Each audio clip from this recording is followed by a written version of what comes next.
বন্ধুগণ, আমি কবি মহিউদ্দিন চৌধুরী মাইকেল আবারও আপনাদের সামনে উপস্থিত হয়েছি একটা কবিতা পাঠ নিয়ে।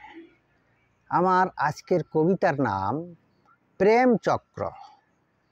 আমি কবিতাটি লিখেছিলাম 14/4/2008 খ্রিস্টাব্দে। পাঠ করছি।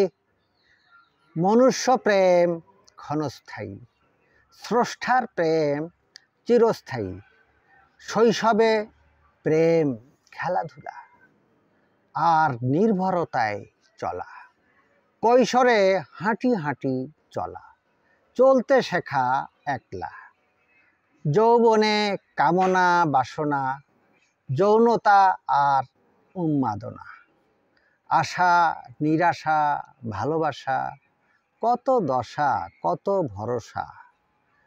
বৃদ্ধে স্নেহ মায়া মমতা, পৌড়ে যে নির্ভরশীলতা।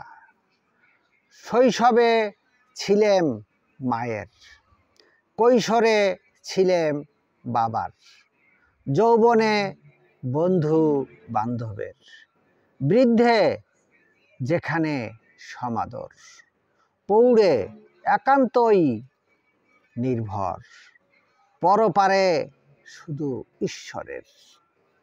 শতাব্দীর পর শতাব্দী ঈশ্বর বিলায় অবধি, প্রেম দয়া মায়া ক্ষমা, নেই ভালোবাসার সীমা। ঈশ্বরের প্রেম, ঈশ্বরই প্রেমময়, গণহারে প্রেম বিলায়। ঈশ্বরই মহা প্রেমময়, গণহারে প্রেম বিলায়। বংশ পরম্পরায় ইহার ভুল নাহি হয়, ইহার ভুল নাহি হয়। আমার এই কবিতাটি যদি আপনাদের ভালো লেগে থাকে তাহলে দয়া করে আমার ইউটিউব চ্যানেলটি সাবস্ক্রাইব করে লাইক কমেন্ট শেয়ার দিয়ে পাশে থাকার অনুরোধ রেখে আমি আপনাদের থেকে আজকে বিদায় চাইছি। সবাইকে শুভেচ্ছা শুভকামনা, অবিরাম অন্তহীন নিরন্তর পথ চলা। ধন্যবাদ।